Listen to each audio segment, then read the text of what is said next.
स्वामी विवेकानंद जी ने जो शिकागो में स्पीच दी थी उसके बारे में आप सबको पता होगा। लेकिन क्या आप सब जानते हैं कि उनकी स्पीच, जब वो स्वामी विवेकानंद वहां गए थे शिकागो में ये स्पीच देने, तब उनके साथ बड़ी अजीब घटना हुई थी। जब वे गए वहां पे, तो असल में जब इनको इनविटेशन मिला था तब इन्हें एक ड्रेस कोड दिया गया था, फॉर्मल सूट टाई शर्ट, और इन्होंने उस ड्रेस कोड को नहीं माना। ये वहाँ जो संतों की वेशभूषा होती है, भगवत धोती और कुर्ता, ये वहीं पहन करके वहां पहुंच गए। और जब लोगों ने पूछा कि आप इस तरह से क्यों पहन करके आ गए, हमें जो है ड्रेस कोड मिला था, तो उन्होंने बोला जी मैं तो साधु संत हूँ, मुझे तो यही वेशभूषा भाती है, मुझे तो और कोई वेशभूषा पसंद ही नहीं है अपने ऊपर। अब वहाँ के अंग्रेज जो है, जितने भी अंग्रेज थे सब इनसे बहुत जड़ गए, ये जो है हमें नीचा दिखाने की कोशिश कर रहा है। और जो है अब हुआ ये, इनकी स्पीच अंग्रेजों ने नीचा दिखाने की कोशिश की थी। इनकी स्पीच जो सबसे पहले थी उसको सबसे आखिरी में कर दिया गया। बाकी सारे स्पीकर्स को दिए 10-10 मिनट बोलने के लिए, स्वामी विवेकानंद को दिए खाली 2 मिनट।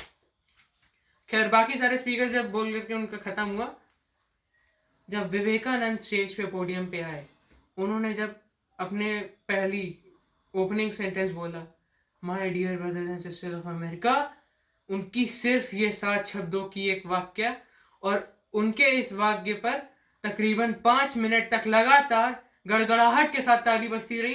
उस स्टेडियम में, उस ऑडिटोरियम में तकरीबन 8,000 लोग बैठे थे। उन 8,000 लोगों में जितनी देर स्पीच चली, 1 नहीं, 2 नहीं, 5 नहीं, 10 मिनट, 15 मिनट, 1.5 घंटे तक ये स्पीच चली, और इन 1.5 घंटों में कोई भी अपनी जगह से उठ करके गया नहीं।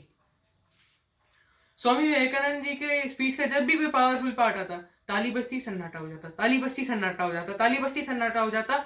और उनकी इस पावरफुल सी स्पीच का टॉपिक क्या था? Sectarianism, bigotry, and their most powerful and their most harmful descendant, imprudence. They have drenched the surface of the earth from the blood of millions of people since many years. अर्थात सांप्रदायिकता, कट्टरता, और इनकी सबसे खराब, सबसे भयंकर देन आपकी विवेकहीनता, इन तीनों चीजों ने कई सालों से, हजारों वर्षों से, करोड़ों, लाखों, करोड़ों मासूम लोगों के खून से इस धरती की सतह को सींचा है। और उन्होंने साथ में यह भी कहा था that I am proud to be the part of such a culture that always teaches us about tolerance and universal acceptance।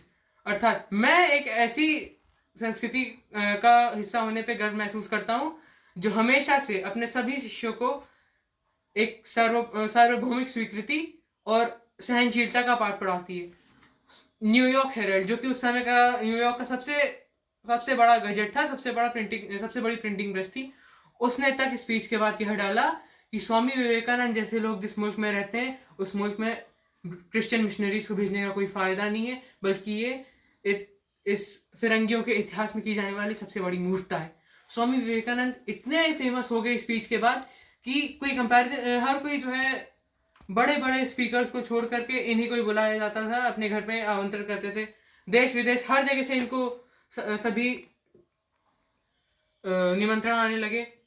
Swami Vivekananda ने बोला था, उठो, जागो और तब तक ना रुको जब तक अपने लक्ष्य की प्राप्ति ना कर लो। स्वामी विवेकानंद जी ने ना ही सिर्फ इस बात को बोला बल्कि अपने जीवन में उतारा ही। आज देखते हैं कि हम में से कितने लोग अपनी इस बात को जीवन में उतारते हैं। स्वामी विवेकानंद की इस बात को कितने लोग इस जीवन में उतारना चाहते हैं।